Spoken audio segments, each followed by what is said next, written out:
But, of course, last night, the big breaking hot topic last night was the leak of you-know-who's 2005 tax return. Now, Rachel Maddow devoted her entire show to it, and then the White House beat her to the punch by releasing it during her show before she did.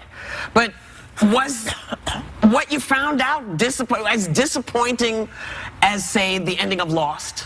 Did it disappoint you as much? It didn't disappoint me because the part that they didn't include, they only had the two first pages. Yeah, My concern was never whether he was paying taxes or not, because if legally he can get away with that, I'd ask myself the same thing. Would I not do what was in my legal means? Yeah. The part that bothers me is the business dealings.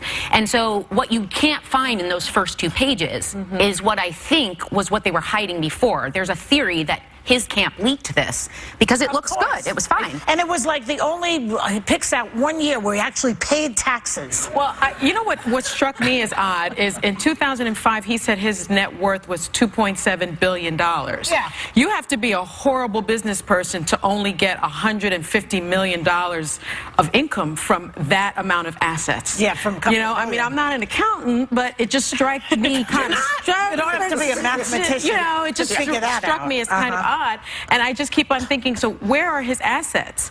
Are they in rubles? Are they in Turks? Are they in Turkey? Are they in Russia?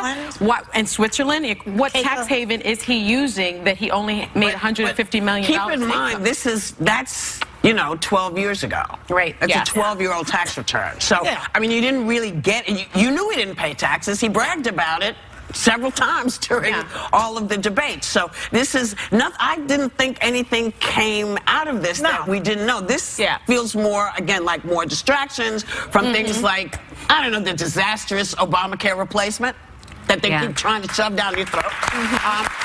The wiretapping claims, and the possible ties, as everyone keeps talking about, to Russia. So I thought, well, what is all this? Is smoke and mirrors. There's other stuff going on that's more important, I thought, but maybe for me it was his effort to try to make this a non-story, which to me, I also didn't question whether or not he paid taxes or whether or not he used legal loopholes. I think he did use, from what I can see, from what's been shown to me, he used legal loopholes.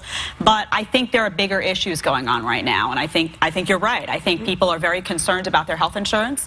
People are very concerned about this GOP bill because it's not a good alternative plan, and they're very disappointed in him if he supports that. And I think people are concerned about the accusations that he made with respect to wiretapping, because they're very serious accusations that he decided to make on Twitter in a forum that's not appropriate for those types of accusations. Now, I'm happy to see that he paid taxes and that he followed the legal rules from what we see here. I'm happy to see that. But that's not my number one concern, and never has been. When you say people, are you talking about Trump voters? Are they starting to see that he's not going to come through there are plenty of conservatives who I've spoken to, who I see on social media, and who I know, members of organizations that are well-founded conservative movements, that are very concerned about him supporting this potential GOP bill, and are very concerned about Republicans who aren't standing by their word. Aren't they being more public? They are. They are. You have Heritage Action. You have Americans for Prosperity. You have many of talk radio hosts. You have many leaders in the conservative movement coming out and saying, we don't support Rubio. this. We need to hear from people that we heard from You're not going to hear from Paul Ryan. Paul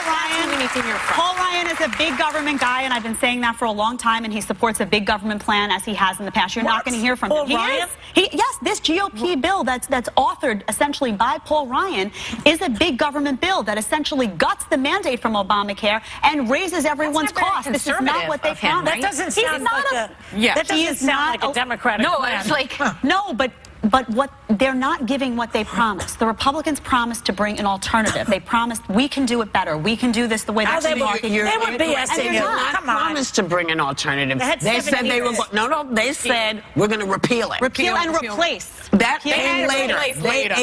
They added that later. But their whole thing was we're going to repeal it.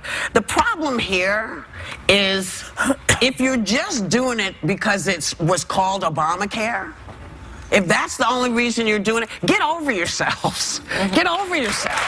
You know what I mean? I mean, there are issues that everyone had with, we can call it Obama-Kennedy care, whatever you want to go. We've all had issues with it. We know it's not a perfect system. But if you can't bring a better system, if you're not bringing something that's going to be better for the people, and the other question I have is, what kind of care are you guys getting?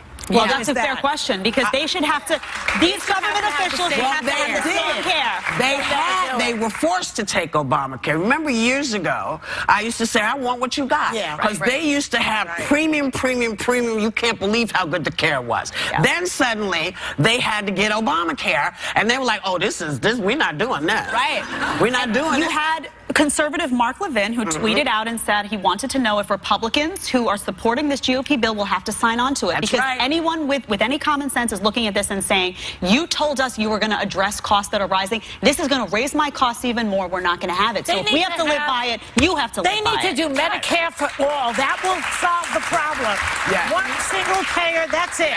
Everybody has to deal with it. We'll see how deep. They don't want to raise taxes on the rich at all, not even this much. If they did it this much, they could do Medicare for everybody. I don't support that either, but I'm also not. Wait. Yep, go ahead. We'll be right back.